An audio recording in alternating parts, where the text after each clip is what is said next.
So I had been appointed to be the national director for an organization in the UK called Youth Alive. They'd not had anybody in that role for 8 or 9 years, so it felt quite impossible to fail. That opened up all kinds of speaking opportunities, and I was invited to speak at a fairly well-known Christian youth camp one summer. The camp itself had quite a reputation because of the leader of the camp, that if the speakers didn't do well after a couple of sessions, then he'd just send them home. So I arrived at the camp. I am the youth specialist for Assemblies of God, and I'm feeling a tad under pressure.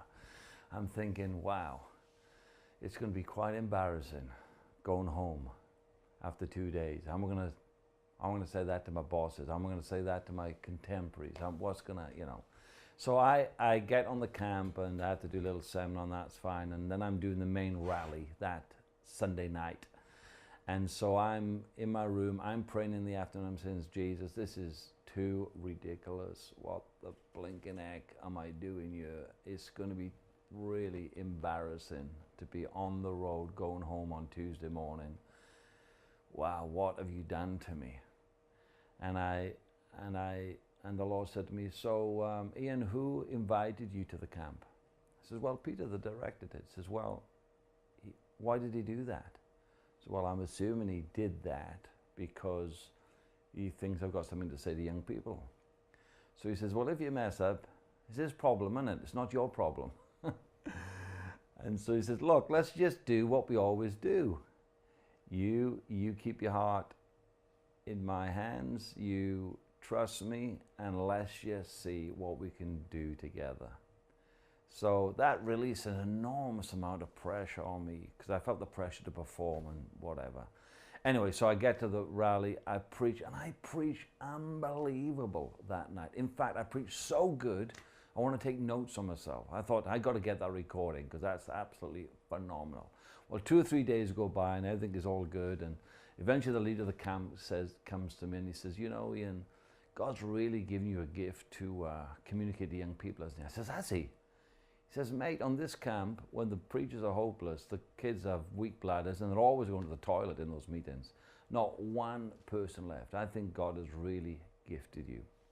And so when I heard those words of affirmation and encouragement, it got me on a journey that I'm thinking, wow, then I can communicate. Then I have got communicative gifts. Maybe I can improve for sure, but there is something already in the deposit of God in me that I can grow and develop in. I think it affected me in this way, in terms of probably low self-image, not thinking I was good enough to do the job.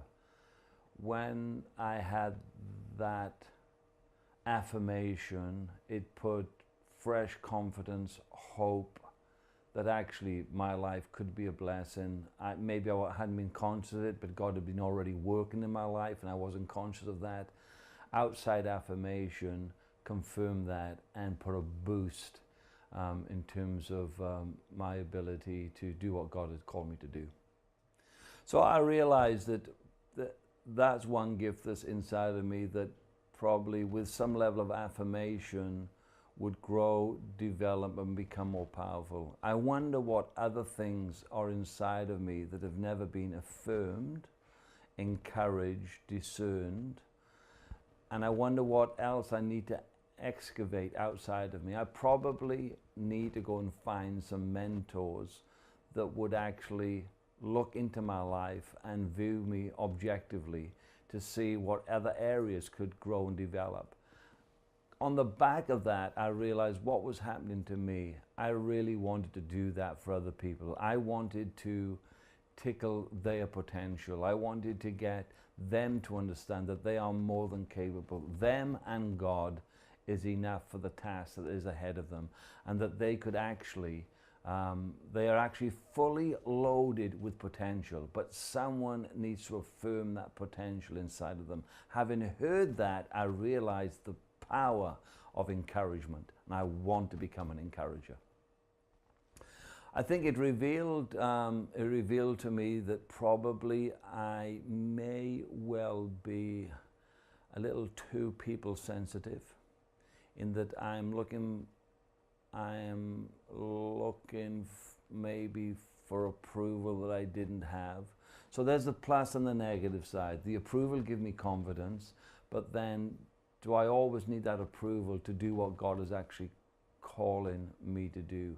So coming out of that, began to understand that approval, affirmation is absolutely important, but you can't be addicted to that. You still have to do what you think is right and what God has called you to do, even if there's no affirmation from colleagues, friends, or people that you work with. You work out your calling in fear and trembling. Yeah, so I would say that that journey that got me on, I saw in other things in terms of having been in public speaking, motivational type work for over 20 years.